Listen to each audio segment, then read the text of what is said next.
Aunque hay distintas formas de definir y medir la pobreza, en Perú, cuando hablamos de ella, nos referimos normalmente a la pobreza monetaria, es decir, hogares cuyos ingresos o consumo per cápita son inferiores al costo de la canasta total de bienes y servicios mínimos esenciales. Un elemento importante y que a veces perdemos de vista es que estas líneas de pobreza nacional no son comparables entre países, en la medida que cada uno define qué bienes y servicios se consideran de primera necesidad y, por tanto, conforman la canasta básica.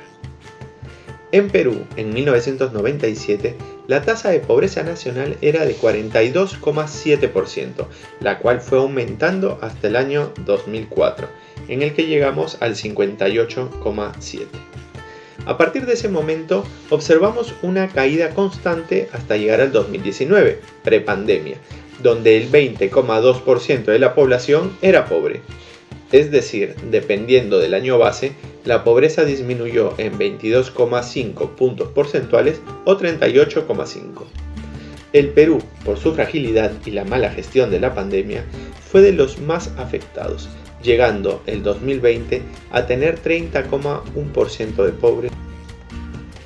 Un aspecto a tener en cuenta es que no todas aquellas personas que dejaron la pobreza son clase media. Este es un error que cometemos comúnmente. Una gran mayoría está en situación de vulnerabilidad, es decir que, aunque están por encima de la línea de pobreza, tienen la probabilidad de caer en ese estado ante cualquier cambio inesperado que afecte sus ingresos, como por ejemplo la pandemia.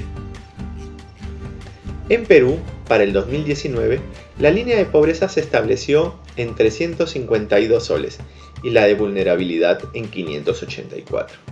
Es así que si bien la pobreza fue de 20,2%, la vulnerabilidad alcanzó al 34% de la población. Es decir, en 2019, con los mejores datos para Perú, la población que era pobre o vulnerable llegó al 54,2%. Si lo desagregamos un poco más, podemos ver las razones por las cuales consideramos que el modelo económico en Perú es excluyente. En el ámbito urbano, el 45,3% de la población es pobre o vulnerable, y en la zona rural este porcentaje sube a 87%, con un 40,8% pobre y un 46,2% vulnerable. 87%. Son cifras que, por supuesto, no podemos permitirnos. Ahora veamos, para poder comparar cifras de pobreza entre países, los economistas usamos el concepto de paridad de poder adquisitivo, que, de acuerdo con la CEPAL, representa la cantidad en moneda de un país de referencia necesaria para adquirir una canasta de bienes y servicios equivalentes en ambas economías, es decir, se ajusta por la capacidad adquisitiva de cada país. El Banco Mundial recientemente ha dado a conocer los datos de pobreza internacional, fijados en $6,85 en paridad del poder adquisitivo con datos recogidos en 2017. ¿Y qué dicen estas cifras? Perú y Bolivia son los países donde, hasta el 2019, hubo una reducción continua de las cifras de pobreza, con la diferencia que Bolivia en 2021 tenía menores niveles de pobreza comparados con el 2019, mientras que Perú, por su parte, sigue 5,1 puntos por encima. Tomando como base el año 2000, la reducción de la pobreza en Perú fue de 28,6 puntos porcentuales. Nada mal. Mientras que Bolivia lo hizo en 40,6 puntos. En el caso de Ecuador, tuvo una rápida disminución de la pobreza hasta el 2017. En 2009, Ecuador tenía tan solo 1,4 puntos menos de pobreza que Perú, y en 2017 esta brecha se amplió a 5,5 puntos porcentuales.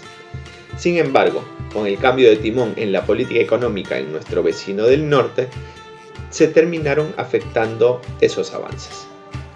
Colombia, por su parte, con un modelo similar al de Perú, tiene los índices más altos de pobreza en la región al 2021. Es más, a partir del 2017 sus niveles fueron en aumento. Y, finalmente, debemos señalar que Perú es el país que presenta mayores niveles de vulnerabilidad al 2021, con el 39,2% de la población en ese estado. Es decir, que si sumamos pobres y vulnerables, Perú llega al 73%, mientras que Colombia tiene un 70,5%, Ecuador está en 65,6% y Bolivia en un 46,7%. Para finalizar, si vemos estos mismos datos solo para Perú, diferenciando el sector urbano y rural, también con datos del Banco Mundial, las cifras son las siguientes. Pobreza más vulnerabilidad en el ámbito urbano, 67,9%. Pobreza más vulnerabilidad en el ámbito rural, 92,1%. Si bien los últimos 20 años han reducido la pobreza, esto no ha sido suficiente en la medida en que el crecimiento no ha sido lo inclusivo que debería.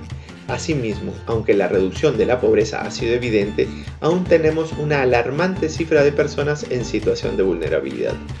En ese sentido, es fundamental que se abra la discusión sobre el modelo y los principios económicos sobre los que cimentamos el país. Una asamblea constituyente, representativa y paritaria debería ser ese espacio.